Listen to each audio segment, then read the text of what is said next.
Egbea. Oyra mi be mia de fia mi titi pe no kpomo no popo. Tokhede. Si jiwo dan kodo be. De fia bia de le tim kotu. Pe gbogbomo do pe yeyia. Akpa ton le neji. Le nu fia la kple nu sron la wodo. Le English gbem.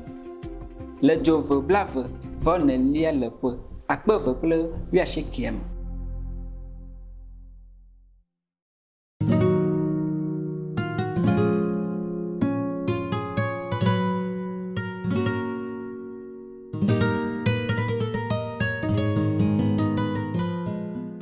Master, it's also exciting to see more and more public access TV outlets on Supreme Master Television. Yeah, that's another joyful news that I enjoy very much. And I have to thank all your brothers and sisters out there, who try very hard to expand our horizon, expand our television network. And I'm so thankful to God for such a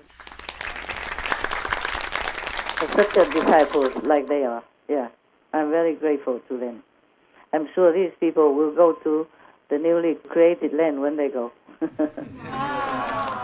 They're worthy, yeah. And so are you. So are you. Thank you, Master. You work for the whole world. You help me to work for the whole world, and I will not let you down. Okay? Thank you, Master. God will reward you richly. Yeah. Thank you, Master. Through your master, perhaps. Through Tim Kutu. Any other question, opinion? Yes, Master, you were talking about the land that Amitabha Buddha created.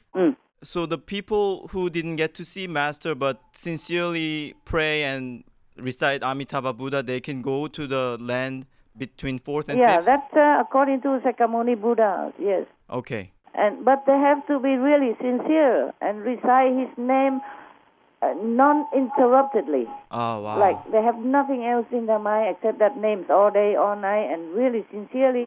And they have to even imagine what kind of land that is. Right. Okay. The Sakyamuni Buddha described that land with lotus and crystal pavement, crystal house and gold pavement, and all the trees and the flowers are made with jewels. The land is brightened with light and jewelry. All the trees even singing names of the Dharma, of the teaching and the Buddhas and all that. They have to always have that in mind. They have to imagine all that without being disturbed or distracted. Kuan method is easier. Yeah. Yes. Thank you. Yeah. All you do is just do what I told you. That's it. Yes. No need imagine anything. Yes, Yeah. Okay. It's so easy, Master. Thank you, Master. You're welcome. Any other thing? Any other question? Master, when masters or saints descend as wise rulers or even like military strategists, how are they able to absorb or pay the karma of, I guess, inevitably participating in conflicts and wars? Okay. These are the force of Maya anyway, the opposite ones. So that the master can absorb quickly because he's a master. It's not a normal ruler. Okay? Right. Yes, Master. But of course there is some price to pay. It's not like scot-free, huh? Yes, Master. But because such ruler is a master, so they can do it. But mostly in the conflict, these so-called masters, they will try their best to solve the conflict with friendship. Yes, Master. Yes, Master. Like King Arthur used to do. And like King Genghis Khan, he went everywhere and people just surrender. According to what I read, very rarely any, resistance that result in bloodshed. That's why he went from one country to another so fast. Yes, Master. First, he sent people to talk diplomatically, and then he's helping them instead of possessing their country. And then they let their own people govern themselves also. Not like go and invade the country and take the whole country and rule it yourself. Yeah, he just kind of formed an alliance. And the military action is only when really, truly unavoidable. There's very little bloodshed, according to what I read. Yes. Wonderful. Also, you should understand that the Maya is always trying to oppose the master in any way. So they even manifest themselves into kind of soldiers to go and fight with the king's soldiers, but they are not real. Wow. Because they have power to manifest. That's easy for them. It's all phantoms. You understand? Yes. So even if the king had to kill these opposing army, they are not real. No karma.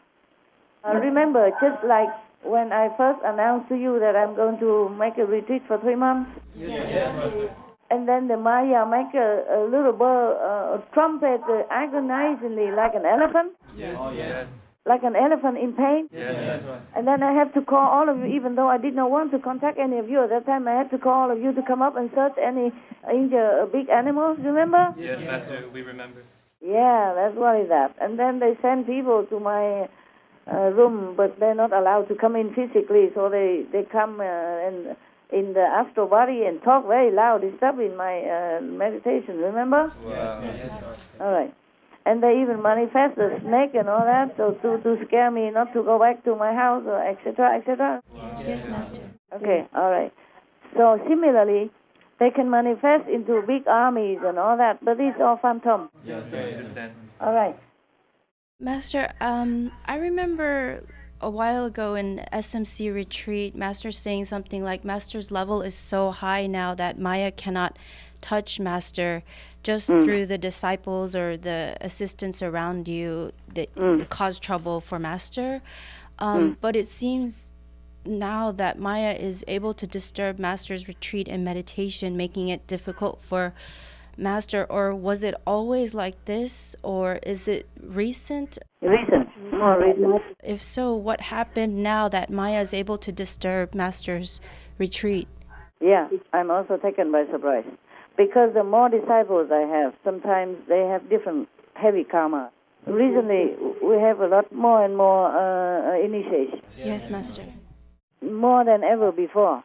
Before, there's never the big number like 400, 700, something like that, 800, and now it's not an unusual thing, okay? I see, Master.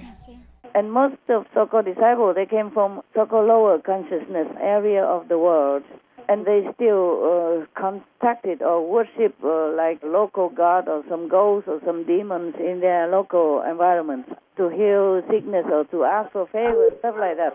So when they come, they're full of garbage. And even after they got initiation, if they don't meditate diligently, they just come in and just want some favor or health or benefit or whatever, then these kind of demons and their ex-friend demons or local ghosts or goblins still can trouble them. And then the master has very hard time to always take care of all this. Because these are some lower consciousness area of the world.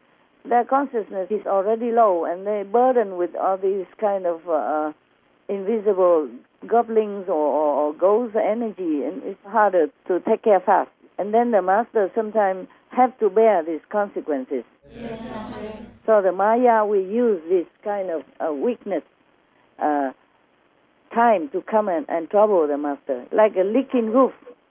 That also related to another question. You asked why I cannot tell you anything new about the new realms that I have accessed and passed through. Yes, Master. It is because I cannot just tell you everything. Many things I wanted to tell you, but number one, it's not necessary for you to know. Number two, it is the Maya hear it and then he will make trouble. Yes, Master, I understand. Even just recently, some months ago, during these few months, I even just disclosed a little bit about peace-related process details. And the Maya said that will cost me 10% of my own peace from now, from that, because of that. So one time, and then just recently even, because that cost something, you see? Yes, Master. So they can disturb my peace. It's lucky that they won't disturb world peace, and that I don't care, okay? As long as the world peace is not disturbed or lessened, then I don't care. Because I reveal some of the info to you, and of course then the world also know how world peace comes about. Even if I did not plan in advance to review some of that. Just some very small part, not even directly or not even big, not the whole part, and it still cost me 10% of my own piece. Wow. That's one of the reasons why the Maya can also disturb me, apart from having a large number of disciples come at the same time, at one time. Yes, understand. They can disturb me directly even, no need to go through any of assistant or disciple that day.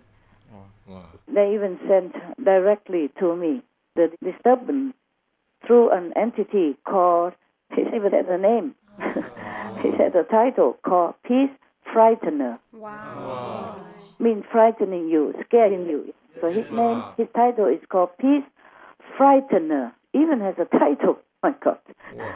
And that entity manifests his power that rattle the lock chain of my door. It's as if somebody is trying to break the chain and mess it up with the chain, trying to break in.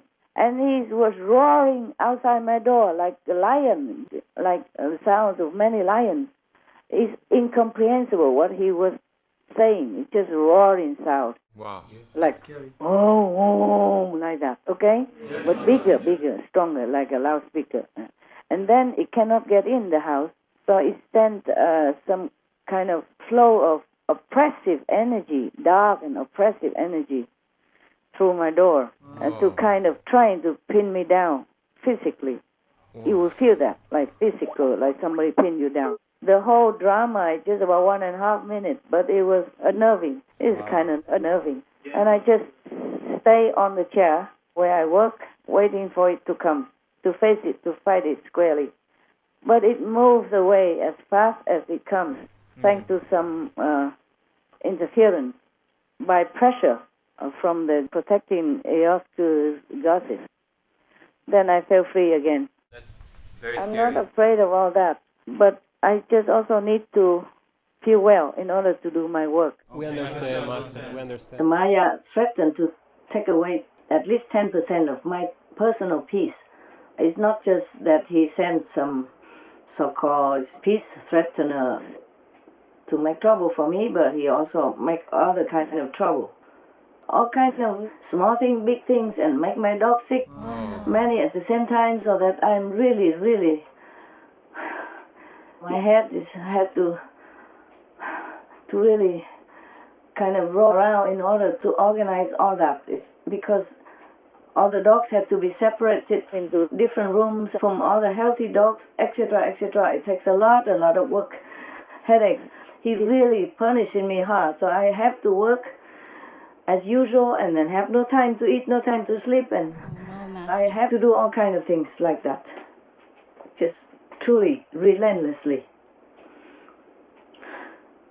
So 10% of my peace is a lot already, apart from many other things that he does. The Maya, not just 10% peace alone. Yes, Master. So this guy is really hateful. I don't blame anybody if they hate him. So I tell you what I can, and whenever, Thank you, Master. Yes, thank you, Master. whatever you need, okay? You don't always have to need to know. What I tell you is very little anyway, just like a pinch of salt compared to the whole fields of salt making in the whole planet. Yes, understand, Master. It's not easy to be a master. You have no idea. I also don't have time to tell you everything about that. You don't need to know anyway, no need. It's not all very happy or pleasant or happy ending or good luck and stuff like that. Wow. If I don't have disciples, no one can touch me. Wow. Okay, not even God Almighty. This is what I meant by no one can touch me. No Maya can touch me. But because of disciple, they do. Yeah, new disciple all the time. Yes, Master. Master. And people come in don't always meditate well. They don't meditate. Not all of them meditate well. They come in just ask for anything, healing or whatever, fortune and stuff like that. That's why when Milarepa studied under Mapa and before he departed from his master, Mapa told him, don't bother to go and save any human. Most of them, they only ask for mundane things. Just go into the mountain somewhere and meditate and practice to liberate yourself. That's be good enough. don't bother with any humans. That's why Milarepa have very little disciple, or no disciple, maybe just followers. He mostly only hide himself in some cave in the mountain, and even have no food, no offering, nothing. He just eat some plants to survive. Some plant that survive in such an area like Himalaya. Just eat them to survive, and then he looked green and grow green hair, just like the plant that he eat. Nettle, I think. Nettle plant. The Nettle plant, yes. yeah. And because these plants, they have hair, green hair, growing around the leaf. So he eat a lot of them. That's the only thing he can find over there nearby, I guess. And it's easy to find in such a cold mountain like Tibet. That's probably the only plant he can find, or any other similar. So he grow green hair all over his body. His hair also became green. And then people see him in the cave, and they're scared. They ask, "Are you?" And afterwards, they come back and see again, and look like normal. But you look so green and grow green hair. Are you a real human, or you are ghost? And he said, "I'm real human." Remember? Yes. If you read those stories, yeah. I read it a long time already. I don't know, 40 years, half a century ago. Oh God, time passed so quick.